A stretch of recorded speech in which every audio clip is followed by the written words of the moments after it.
More on vacara Citta. It's February 7, 1998. Good morning, everybody. Last week, we finished talking about the 54 types of vacara Citta, or sense sphere consciousness. Sense sphere consciousness consists of 12 types of unwholesome consciousness, 18 types of rootless consciousness, and 24 types of sense sphere beautiful consciousness. In all, there are 54 types of sense sphere consciousness. Before we go to vacara Citta, form sphere consciousness, we have to learn more about sense sphere consciousness. Among the 54 types of sense sphere consciousness, we learned about somanasa sahagata, pleasurable feeling, ditthagata sampayuta, associated with wrong view, asankarika, unprompted, sasankarika, prompted, upeka sahagata, neutral feeling, domanasa sahagata, displeasurable feeling, and jnana sampayuta, associated with knowledge. What's the cause of somanasa, upeka, domanasa, ditthi, or knowledge? We have to study this. Before we do, I would like to talk more about the 31 planes of existence. We need to know this first. The 31 planes of existence. The cosmic system of Buddhism consists of 31 planes of existence. 1. Niraya, hell. 2. Charachana yoni, animal kingdom. 3. Pita loka, pita or hungry ghost sphere. 4. Asurakaya, host of asuras or demons. These first 4 realms are called apaya, or the planes of unhappiness. 5. Manusa, human realm. This is our world. Next are the celestial realms, of which there are 6. 6. Katamaharajika, the realm of the 4 kings. 7. Tavatimsa, the realm of 33 gods. 8. Yama, the realm of Yama gods, who live here and experience no pain. We'll talk about all of this in detail later. 9. Citta, the delightful realm. 10. Nimanarati, the realm of the gods who rejoice in creation. 11. Paranimita Vasavati, the realm of the gods who lord over the creation of others. We call these 6 planes the celestial realms. Together, we call the Manusa realm and the 6 celestial planes Kamasugati, or sensuous, blissful planes. And we call Apaya and Kamasugati the Kamavacara, or sensuous sphere. We've been talking about how vacara Citta, sense sphere consciousness, mostly moves about in the sense sphere, right? So now we should understand better that these 54 types of consciousness mostly move about in these first 11 planes of existence. Now, we go to the Brahma realms, where there are 20 planes. 12. Brahma Parasaja, the realm of Brahma's retinue, or followers. 13. Brahma Purohita, the realm of Brahma's ministers. There are different levels of beings in the Brahma realms, just like in the human realm. 14. Maha Brahma, the realm of the great Brahmas. These first 3 planes are called the first jhana planes. 15. Parataba, the realm of minor luster. 16. Apamanabha, the realm of infinite luster. 17. Afasara, the realm of radiant luster. 18. Paratasubha, the realm of minor aura. 19. Apamanasubha, the realm of infinite aura. 20. Subhakina, the realm of steady aura. 21. Vihafala, the realm of great reward. 22. Asanyasata, the realm of mindless beings. Beings in this last plane have only bodies, no consciousness. Anyone want to live there? Nothing to worry about. We'll talk about this plane later. Now we go to Suddhavasa. 23. Aviya, durable realm. 24.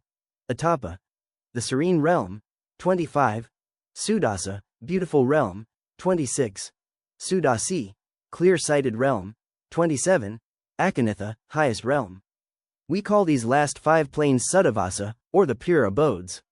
Only Anagamis and Arahants can live there. So, the first 16 planes of the Brahma realm is called Rupavacara, or form sphere realm.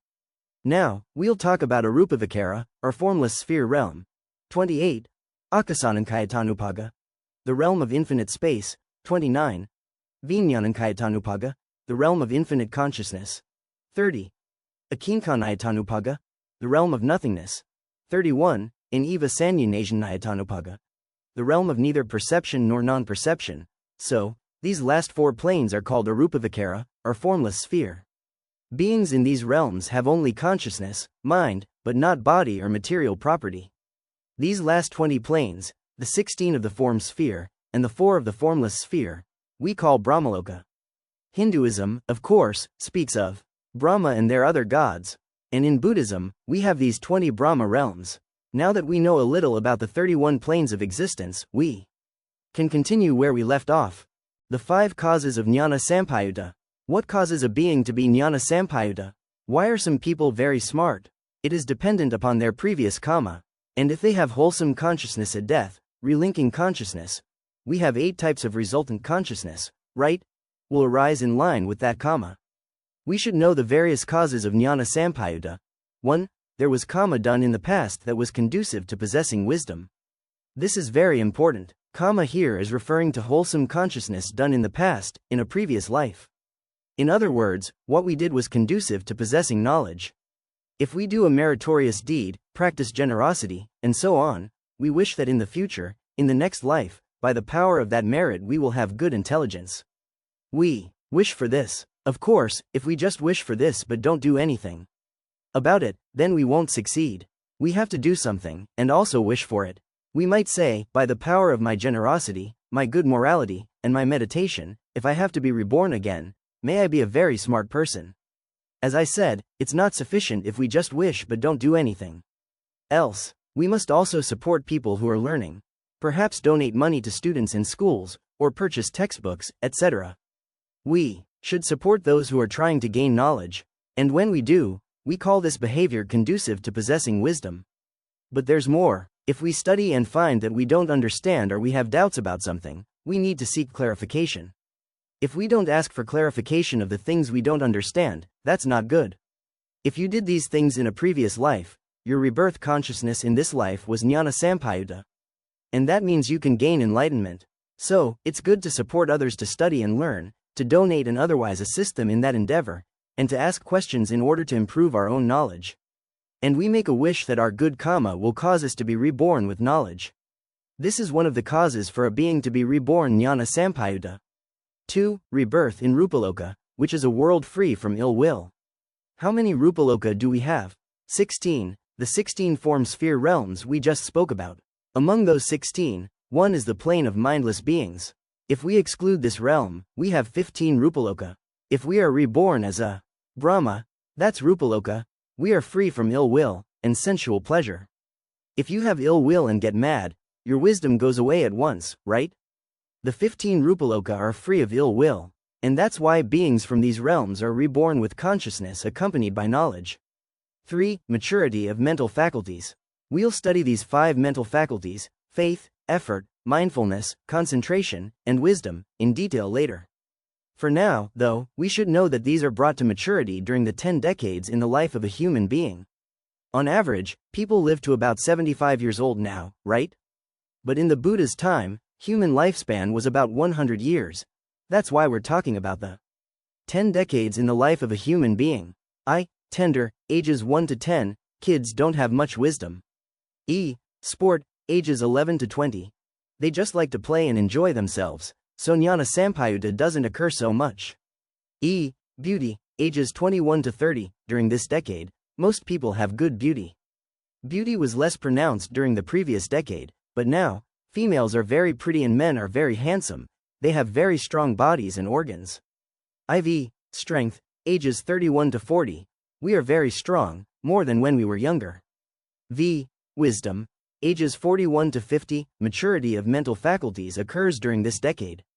We are able to think and articulate ourselves better than when we were younger. Decline, ages 51 to 60, everything declines. It seems, every day you lose more of your memory. When I was young, I could remember everything, but now I forget everything. It starts here. Stooping, ages 61 to 70. Everything starts to sag, your eyes, your ears, your back. None of them are so good anymore. Bend, ages 71 to 80. This is more than stooping. Now, you walk hunched over. Senile, ages 81 to 90. During that time, someone might eat and then go right to sleep. They might wake up 5 minutes later and wonder why no one has fed them yet. Or maybe they've lived in the same house for decades but they don't remember which bedroom is theirs. Or perhaps they're not sure whether it's morning or evening. They might wake up at night and eat breakfast. Supine, ages 91 to 100. They just lie on their back, ready to die. So, the maturity of mental faculties occurs during the 5th decade, 41 to 50 years old. During these 10 years, our brain is very bright, our thoughts are very good, and we've had many experiences in our lives. 4. Distance from mental defilements. Due to meditation, we don't have to worry about our age. Even if you're already 60 years old, and therefore past the 5th decade, you don't have to worry about it. You're not in decline or stooping either, because of your meditation. Those who practice meditation are far from mental defilement, no attachment, no craving, no greed, no hatred, no delusion, no conceit, no jealousy. Our minds are very pure when we have good concentration. And when we have good concentration, we think with a brain that is still good and strong. This is why we don't have to worry about these 10 decades, because we try to practice meditation. Whoever practices meditation is jnana sampayutta, that is, wisdom will occur. Meditation is a cause of jnana sampayutta. Even if we're older than the 5th decade, our brains are good enough if we practice meditation. 5. Rebirth with 3 wholesome roots. We have 8 types of rebirth, or resultant, consciousness in the sensuous sphere, right? The 1st, 2nd, 5th, and 6th types are jnana sampayutta. If our relinking consciousness is with the 3 wholesome roots, alobha, adosa, or amoha, we will be reborn jnana sampayutta, a smart person. These are the 5 causes of being jnana sampayutta. The 3 causes of somanasa sahagata. What causes a person to be somanasa sahagata? Why do some people laugh and smile all the time? 1. There is a desirable object. This is pretty easy to understand. When you meet with something that is likable, what do you feel? Somanasa. This is one cause. 2. There was somanasa relinking consciousness. This means that relinking, padasandhi, or rebirth, consciousness was accompanied by somanasa, with pleasure. This type of person smiles and is happy all the time. When a being takes conception in the mother's womb, the first thought consciousness in that existence is called rebirth or relinking consciousness. So, if the relinking consciousness is accompanied by somanasa, the person will be a happy person. 3. The person is of a shallow nature. This doesn't apply to everyone, of course, but this is mainly referring to people who feel happy about everything. They're not very deep. For example, this type of person might find $5 lying on the ground in a parking lot and get really excited about it, whereas it's not such a big deal to a deep person. So, these are the causes of somanasa. It is dependent upon a desirable object, somanasa relinking consciousness, or a person's shallow nature. One of these will be the cause. We can study ourselves, of course. Are we shallow or deep? The 2 causes of ditthagata sampayutta. What's the cause of being ditthagata sampayutta, or associated with wrong view? Why do some people have wrong view? 1. Possessing wrong view. This means that a person doesn't believe in good karma, in gods, or hell or heaven. They don't believe in anything. This is wrong view. 2. Association with people who have wrong view. Maybe you don't have wrong view but you associate with people who do. After talking to these types of people a lot, you eventually start to take on their wrong view. So, if your opinions are wrong, why? These are the 2 causes. The 6 causes of asankarika. These are the 6 causes of being asankarika, or unprompted. 1. Having asankarika relinking consciousness. If our rebirth consciousness was asankarika, then whatever we do is mostly asankarika. For example, when we do something meritorious with pleasure, with knowledge, and unprompted, our wholesome consciousness is of the 1st type. And if we have to be reborn, that wholesome consciousness should give results of the 1st type. So, if your relinking consciousness was the 1st type, then you don't need someone pushing you a lot to do good things. Instead, you tend to do it yourself because of the nature of your relinking consciousness. Rebirth consciousness will manifest as a tendency throughout a person's life. If you make a lot of donations but someone has to push you many times to do it, then if you are reborn your relinking consciousness will be sasankarika, and therefore of lower power than asankarika. If you require prompting to do good things in this life, this is your nature because your last rebirth consciousness was sasankarika. 2. Good health. When you have good health, you do something asankarika. No one needs to induce you, you just do it. 3. You are not bothered by heat or cold. If you have to do something outside but it's very cold, then you don't want to do it right away, right? It's the same if it's too hot. But if there's no bother about hot or cold, then you can do it right away. This is another one of the causes. 4. You believe that if you do something, you will get a result. When you know the result, you'll try hard and won't need to be pushed. So you just study hard or work hard because you know you will get results in the future. In other words, you are diligent because you believe you will benefit from it. 5. Adeptness in one's work. This means you know your job and your duties, have done them for many years, and they're therefore familiar and very easy for you. This is one of the causes of asankarika. You don't have to try so much. 6. Suitable climate and food. This means that the place you work or do something has a suitable climate. But, even if the weather is good, if you're hungry you still won't want to do what needs to be done. So, you need enough food and a suitable climate. The 6 causes of sasankarika. What are the causes of being sasankarika? Why do we have to be prompted? The causes are the opposites of asankarika. 1. Having sasankarika relinking consciousness. 2. Poor health. When you're sick, you require prompting to do things, right? 3. You are bothered by heat or cold. It may be very hot or very cold outside and it bothers you. You'll have to really think about it before you get up the motivation to go outside. 4. No belief that your effort matters. In other words, you don't believe in the fruit of your diligence. 5. No adeptness in one's work. Maybe you just started a new job and aren't yet familiar with how to do it. You have to think a lot about some of your duties or require the prompting of others to do it. 6. Unsuitable climate and food. When the climate and food are unsuitable for your body or health, then your consciousness is sasankarika. The 3 causes of upeka sahagata. Here are the causes of upeka sahagata, or neutral feeling. 1. Neutral object. How many objects do we have? 6 objects, right? We have 5 sensual objects and 1 mental object. A neutral object is neither good nor bad, it's neutral. And so we feel indifference toward it. If the object is good, what do we have? Somanasa, right? If it's not good, we feel displeasure. And if it's neither good nor bad, it's neutral. 2. Having upeka relinking consciousness. This means your relinking consciousness is accompanied by upeka, or indifference. This type of person is not a particularly happy person. You can look at someone and see that they never laugh or smile. This is dependent upon their relinking consciousness.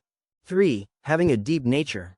Even if this type of person sees a good or desirable object, it doesn't excite them.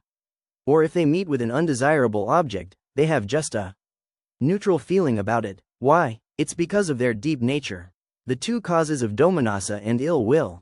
What about domanassa sahagata and patiya sampayuta? In unwholesome consciousness rooted in ill will, we have domanassa sahagata and patiya sampayuta. Why does ill will occur?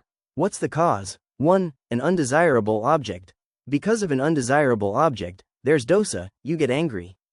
2. Having any one of the 9 grounds of ill will, the thought that, he has done harm to me, then, you get mad at that person.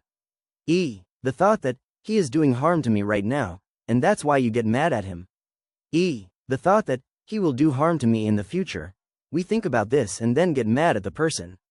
See? We think about what he has done, past, what he is doing, present, and what he will do, future. We think about any of these 3, and domanassa and ill will arise. The thought that, he has done harm to someone dear and precious to me, then domanassa occurs. The thought that, he is doing harm to someone dear and precious to me, then you get mad and ill will occurs. The thought that, he will do harm to someone dear and precious to me, then ill will occurs. Here, we're also thinking about the past, the present, and the future. The thought that, he has conferred benefit to someone I dislike and object to. Here, someone confers benefit to someone you dislike, so you get mad at the person who conferred the benefit to your enemy. This is concerned with the past. The thought that, he is conferring a benefit to someone I dislike and object to.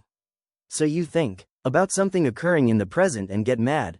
The thought that, he will confer a benefit to someone I dislike and object to. This is concern for the future, and so ill will occurs. So, these are the 2 causes of domanassa and ill will. An undesirable object, or any one of the 9 grounds of ill will. If you think about any of these, ill will arises.